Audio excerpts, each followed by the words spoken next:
My name is Patrick, and I'm happy to bring you someone that is very special to me, and she's one of the entrepreneurs that I got to meet and introduced me to a lot of people, and I was very happy that she gave us this time to be with us, and I would let her introduce herself. Hi, my name is Adela Muhammad, and I am the founder and president of The Third Place, which is an organizational collaborative and co working space based out of Portland, Maine. I'm originally from the Decatur, Georgia area and have been in Maine for 21 years now. Wow. And so The Third Place is very near and dear to my heart because it brings together so many possibilities of connecting entrepreneurs and professionals and community builders of African descent in a way that hasn't yet been done in the state of Maine. Can you please tell us more? Why did you start this organization? Well, there's a lot of different reasons I started.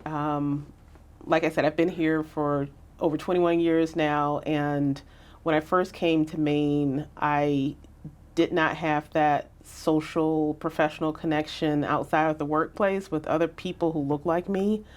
The Third Place evolved out of my work as a strategic planning and research consultant. I work with a number of ethnic and community-based organizations around the state. And as I kind of saw the various issues that folks were working on, I didn't see folks working specifically on entrepreneurship and professional development and networking amongst folks of African descent. Most of the work was direct service, and there was a big gap there for folks who just wanted to connect in a different way. I can testify to that because you connected me to a lot of people. And but can you tell me more about how you specifically work to connect them to the field where they are supposed to be? I always describe The Third Place as an ecosystem. Maine has a large startup network of individuals in their startup ecosystem, but there's a lack of infrastructure, cultural infrastructure for Black and Brown people in general in the state of Maine. So our organization focuses, as I said, on professionals, community builders, and entrepreneurs. And it's intentional because in order to create the type of infrastructures that we need to be able to connect people in a very a multifaceted way and make sure that there is that the work and the expertise, all of that is shared within the community before we start to look outside of the community for resources that we know we have here. It just isn't well coordinated. So the entrepreneurship piece is really big because a lot of the entrepreneurs in the community are also professionals, and you can't really separate those two communities. And so there's, when we have professional networking events and entrepreneurs are present, they can go to an accountant within our own community versus looking outside. So it's very important that that there's opportunities for us to be able to connect across communities. I saw many events actually that you do organize. Can you tell us more, kind of maybe the focus and and the field that you work? Do you work with everyone, or you have a focus? For entrepreneurship, so we don't do this similar work that like a CEI or a SCORE might do. We touch on those types of services, but what we're really here for is to develop a community of entrepreneurs. So we're more like navigators. So if someone comes to us in our group, a small network that we're currently building out, we will help them find the resources that they most need and direct them to those specific organizations. Because what we don't want to do is we don't want to replicate services that are already available in the community, but what we do want to provide is a community where entrepreneurs can connect with other Black and Brown entrepreneurs and support each other on their projects, lend their expertise, and all of that good stuff. can you tell us more of the events that brings those people, and with the specific events that bring them and connect them? Well, like I said, most of our events bring together multiple facets of the community. So we had events that were kind of done in phases. So we focused 2021 on connection. So getting entrepreneurs out in the community and connecting with other folks in the BIPOC community. In 2022, what we're focusing on is building that network with routine meetups. We weren't really able to meet up in 2020 when we had first launched.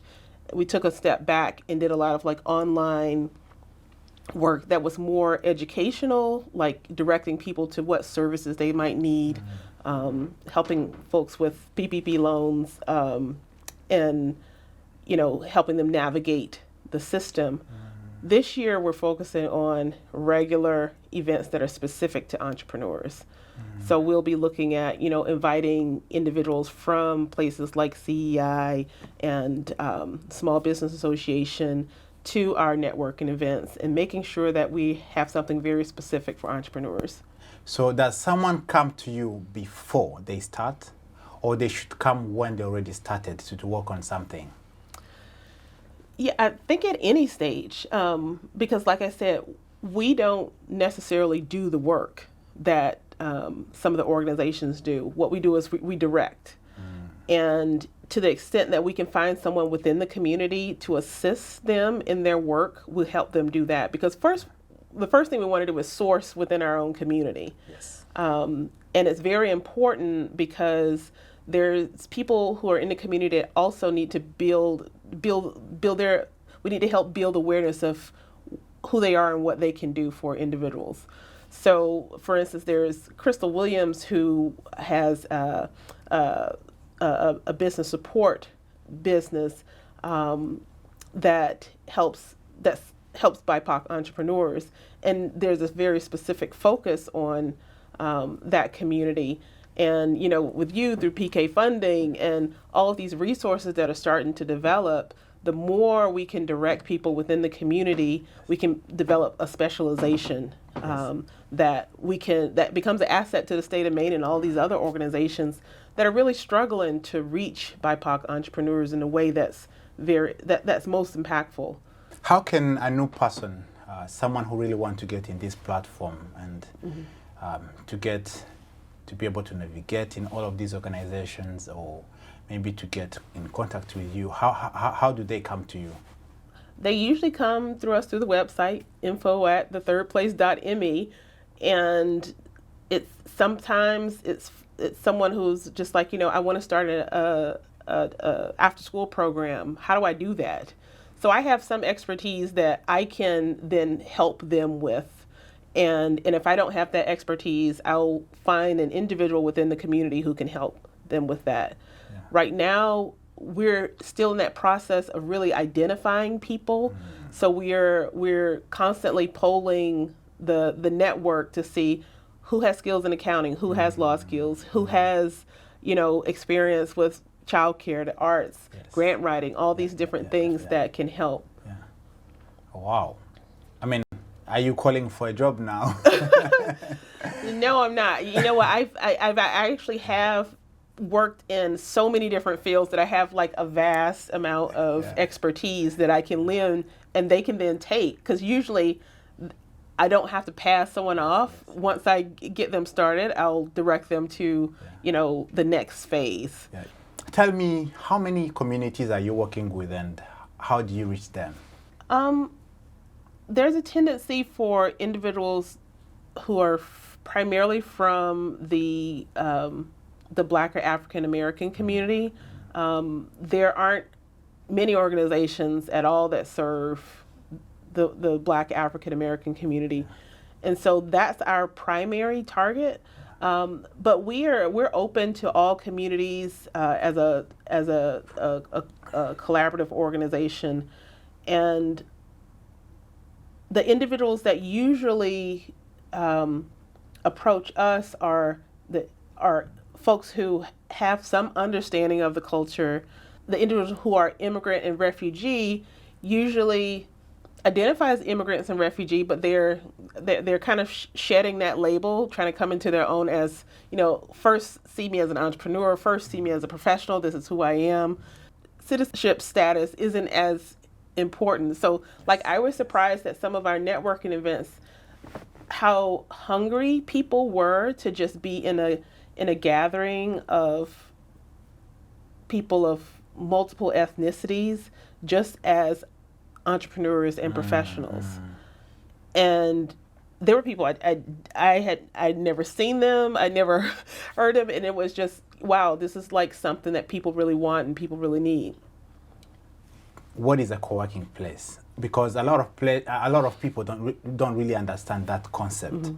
Yeah. So the third place is a concept in creative placemaking that is basically not the home and not the workplace, but it's that third place where people really connect. And we named it the third place because it was fitting for what we were trying to do. We were trying to create community connection. And we're not a co-working space in the sense that most people might understand what a co-working space is. So like the co-working spaces where you can come in off the street and pay for a membership and work, that's not so much what we are. What we are is a co-working space that's specifically designed to support individuals who have businesses, nonprofit organizations that can help contribute to the infrastructure of the Black community in Maine. So I'm very happy and pleased to really have you here. And is there any last word or any recommendation or anything that you wish to tell the audience?